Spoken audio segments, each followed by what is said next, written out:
प्रिय छात्रों, आज हम मुक्तिबोध के बारे में बात करेंगे। मुक्तिबोध का पूरा नाम गजानंद माधव मुक्तिबोध है। मुक्तिबोध नई कविता के सशक्त हस्ताक्षर हैं। इनकी पहचान एक कवि के साथ साथ कथाकार, समीक्षक, पत्रकार, विचारक और अध्यापक के रूप में भी है। मुक्तिबोध का व्यक्तित्व अपने समकालीन कवियों से कई मायनों में भिन्न है। उनका व्यक्तित्व अंतर्मुखी होते हुए भी पाश्चात्य साहित्य के गहन अनुशीलन से प्रभावित रहा है। मार्क्सवादी चिंतन का उन पर गहरा प्रभाव रहा है। उनकी यह मार्क्सवादी दृष्टि परिवेश बोध, सामाजिक चिंतन तथा अनुभवों को बल देती है। अपने जीवन में अज्ञेय को बहुत अधिक संघर्ष करना पड़ा था। यह दुखद संयोग ही कहा जाएगा या विडंबना, लेकिन सत्य है कि जीते जी मुक्तिबोध को कवि के रूप में ख्याति नहीं मिली थी, जिसकी कि उनको मृत्यु के बाद प्राप्त हुई। इसमें अज्ञेय का भी महत्वपूर्ण योगदान रहा है। मुक्तिबोध को आगे बढ़ाने में अज्ञेय की महत्वपूर्ण भूमिका रही है। मुक्तिबोध के प्रमुख काव्य साहित्य में चांद का मुँह टेढ़ा है, भूरी भूरी खाक धूल, चंबल की घाटियाँ, ये उल्लेखनीय है। इनकी कविताओं में अंधेरे में और ब्रह्म राक्षस को अधिक साहित्यिक प्रतिष्ठा मिली है। मुक्तिबोध जीवन के तथ्यों के कवि रहे हैं।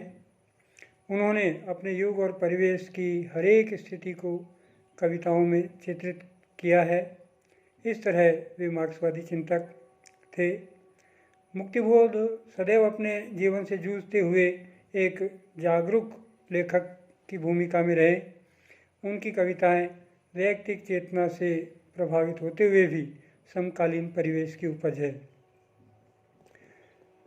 जीवन, सत्य एवं परिवेश के कवि मुक्तिबोध के संबंध में डॉक्टर हरिचरण शर्मा ने एक बात कही है कि मुक्तिबोध की कविताओं में वर्तमान परिवेश में व्याप्त अभाव, तनाव, घुटन, षड्यंत्र, उच्छृंखलता, हिंसात्मक परिस्थितियाँ, अचानक सिर पर पड़ी परेशानियाँ और कितनी मृत्युमुखी मानसिक स्थितियों का अंकन स्पष्ट है।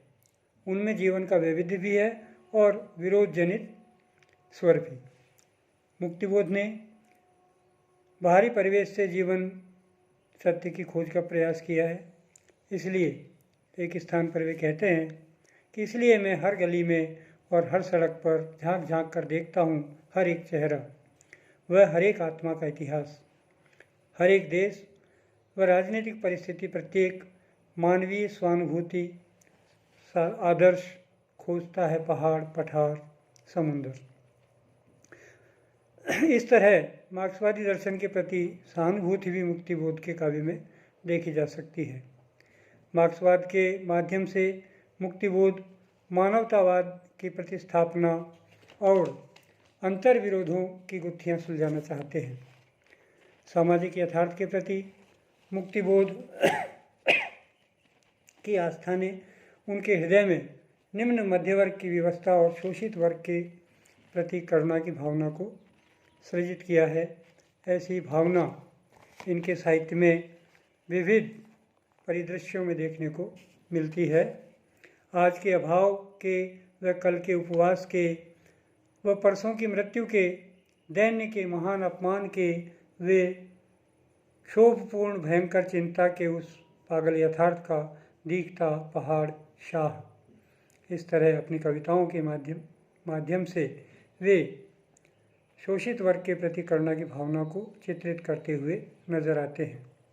अंधेरे में शक्ति के अमृत का घूंट व एक भूतपूर्व विद्रोही की आत्मकथन कविताओं में मुक्तिबोध मानव के प्रति गहन आस्था व्यक्त करते हुए कहते हैं कि जीवन में गड़े हुए देहों की खाक से, शरीर की मिट्टी से, धूल से खिलेंगे गुलाबी फूल।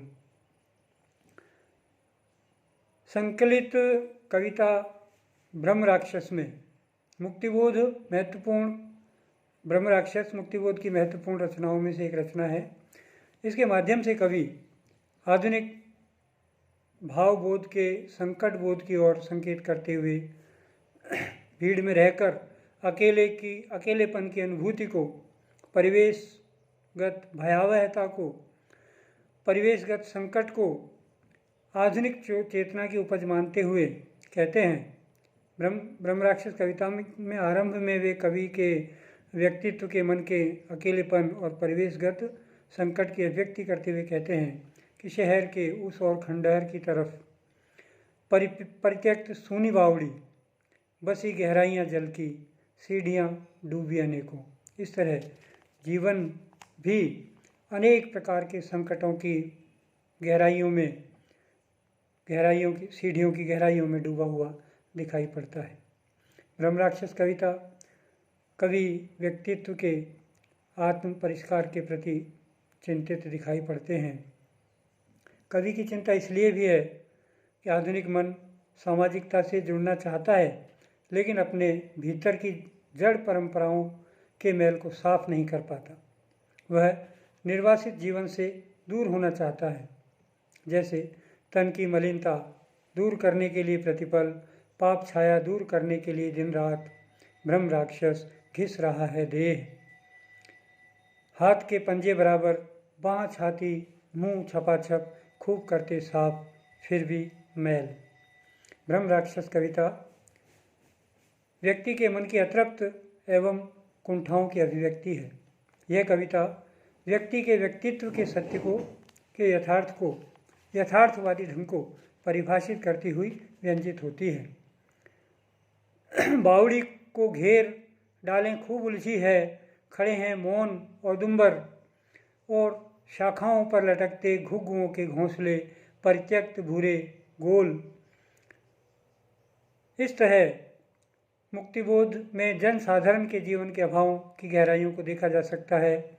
आम जन के प्रति उनकी चिंता इन शब्दों में भी अभिव्यक्त होती है। झुलसी हुई आत्मा की अनगिनत लकीरें मुझे जकड़ लेती है अपने में अपना सा जानकर। कला पक्ष की दृष्टि से भी इनका साहित्य, इनकी संपूर्ण कविताएं